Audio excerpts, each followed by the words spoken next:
Memang pingin ada kesadaran ya, kesadaran dari suami saya, Ferry, untuk mengakui karena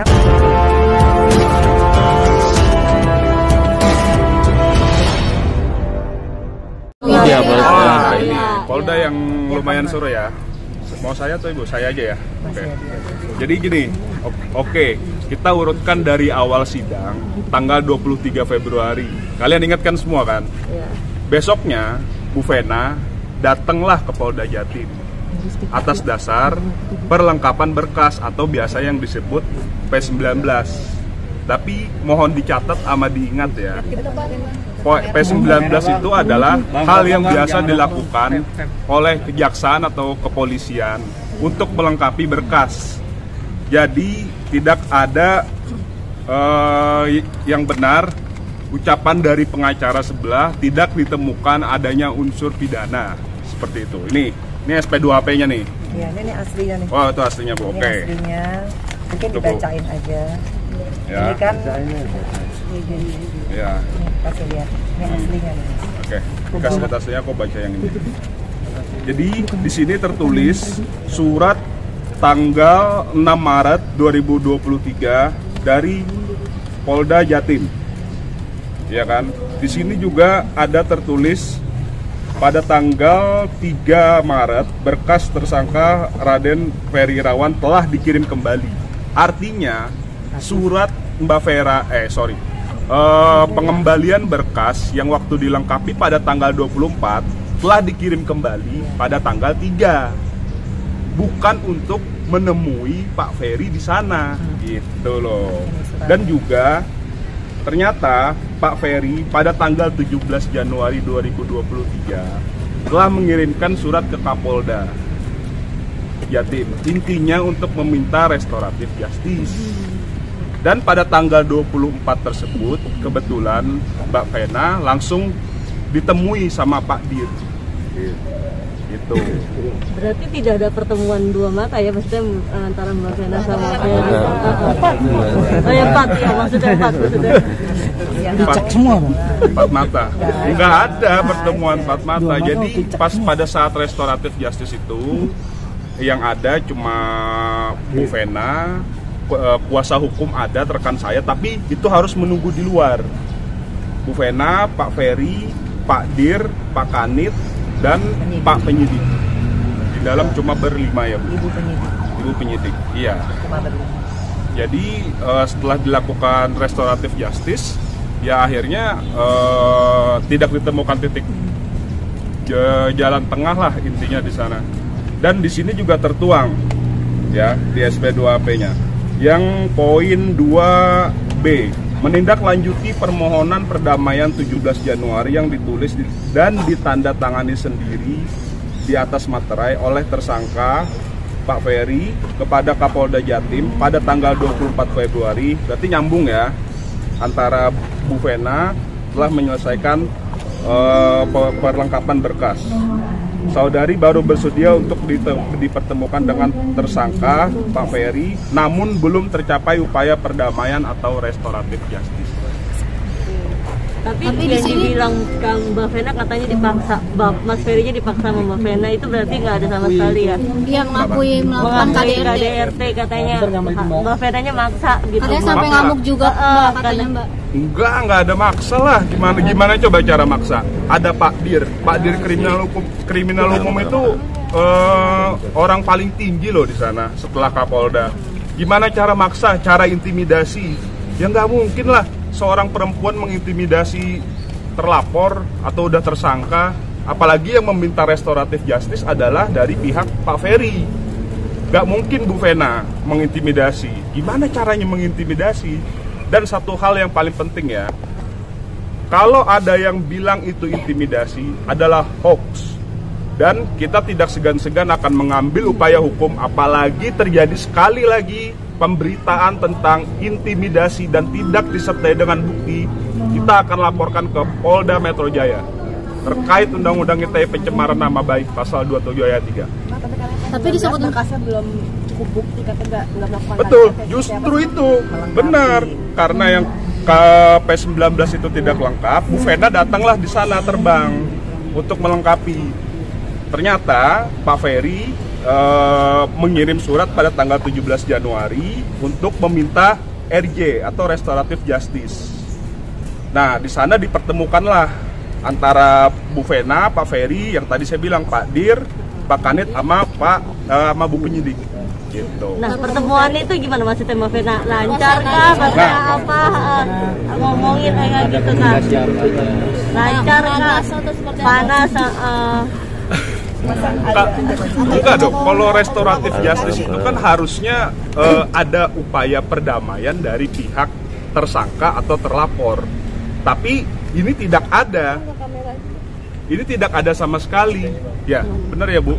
Karena yang ada di dalam adalah Bu Vena tanpa didampingi kuasa hukum. Dan pihak yang lain mengatakan bahwa seolah-olah Pak Ferry juga tidak didampingi kuasa hukum. Yang nggak boleh, yang namanya restoratif justice atas permintaan Pak Dir sendiri tidak boleh didampingi kuasa hukum.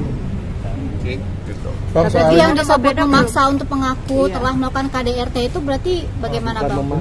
Bukan memaksa itu namanya. Kita ada persyaratan yang boleh Iya. Ada persyaratan. Iya. Mungkin jelasin. Iya. Persyaratan RJ itu apa? Jadi kalau misalkan restoratif justice itu adalah suatu pengakuan. Iya. Nah, di sini Bu Vena sebagai pelapor meminta langsung kepada Pak Ferry untuk mengakui bahwa dia telah KDRT. Tapi pada faktanya pada saat restoratif justice tersebut tidak mengakui perbuatan tersebut. Jadi untuk apa? Tidak mengaku tapi minta maaf ya, Bang? Nggak ada kesepakatan gitu loh, restoratif justice-nya tuh untuk apa? Gitu loh. Minta maaf tapi tidak mau mengakui perbuatan, maksudnya begitu Bang. Kan ada video minta maaf juga beredar, mungkin minta maaf Abi itu. Iya. Oh, itu kan udah lama Ya, itu pada saat bikin itu. laporan baru minta maaf. Gitu loh. Pada saat bertemu tidak minta maaf.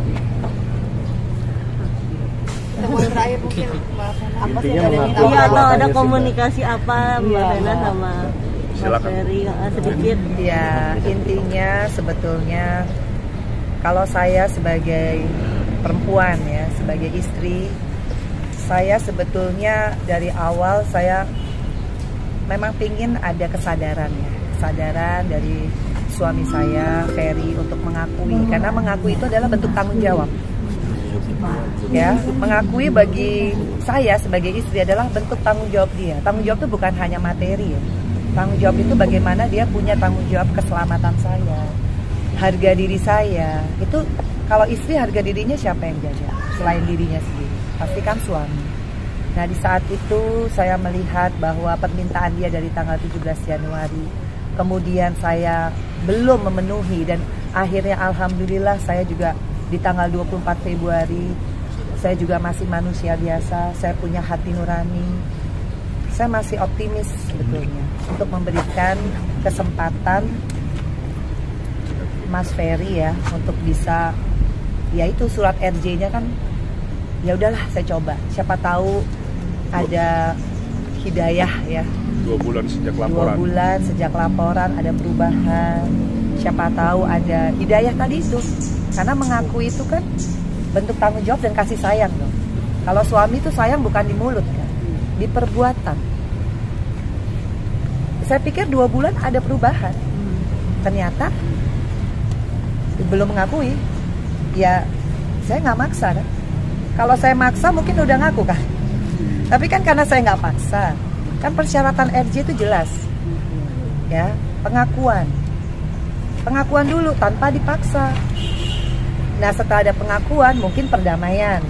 Setelah ada perdamaian mungkin ada kesepakatan antar dua pihak, yaitu saya ada lawyer, Ferry juga ada lawyer, kan begitu. Itu pun kalau menurut Pak Direktur harus juga ada yang namanya evaluasi. Jadi kalau evaluasinya oke, ini bagus semuanya smooth, kemudian Ferry juga berkelakuan baik, mungkin saya kan nggak tahu ya kayak apa, itu mungkin bisa. Jadi nggak serta-merta. Nah, begitu dijelaskan tambah menggelengkan kepala. Ya udah, saya juga ya sudah, saya juga harus kembali ke Jakarta. Jadi Ya, buat semua perempuan Indonesia, sekali lagi saya mohon doanya, mohon juga dari teman-teman wartawan yang sudah mengawal. Saya terima kasih banyak karena peristiwa ini bukan peristiwa yang mudah buat hidup saya, tapi saya kuat-kuatin terus setiap harinya diri saya untuk bisa menghadapi kalian. Belum ada berita yang nggak benar, tapi saya tetap memilih diam karena saya menghormati ibunda dari Ferry Irawan. Itu orang tua, saya tidak akan menanggapi, tapi semua juga ada batasan. Semua itu pasti ada batasan. Jadi saya mohon klarifikasi saya dan juga ini teman-teman dari Sri Kandi, dari kuasa hukum saya udah jelas ya, kalau masalah mengintimidasi itu nggak ada, nggak mungkin. Dan saya bukan diem-diem ke sel, mana mungkin. Apa iya? Apa mungkin? Pernah nggak ke Polda?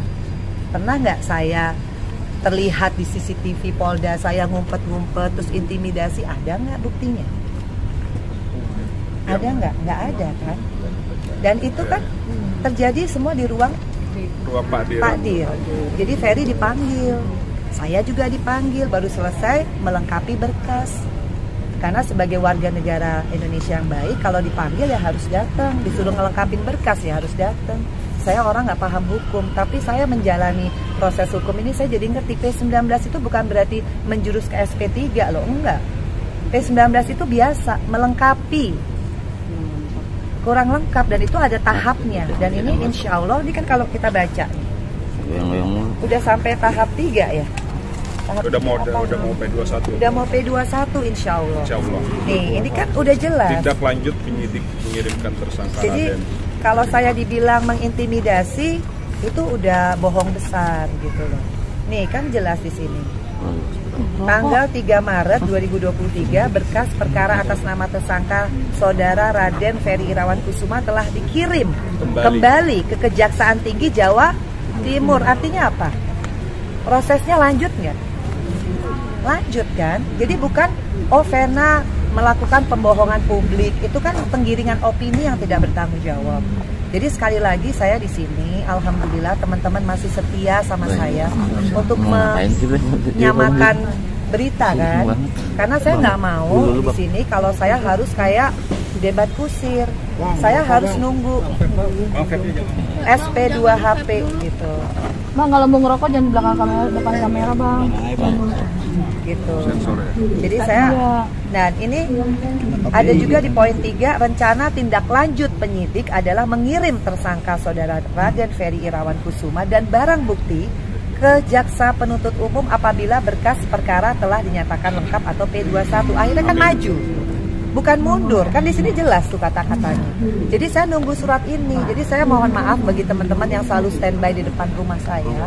Saya bukan nggak mau menghargai profesi wartawan, karena saya nggak mau asal bunyi. Saya nggak mau tanpa bukti. Nah sekarang insya Allah tinggal nunggu P21.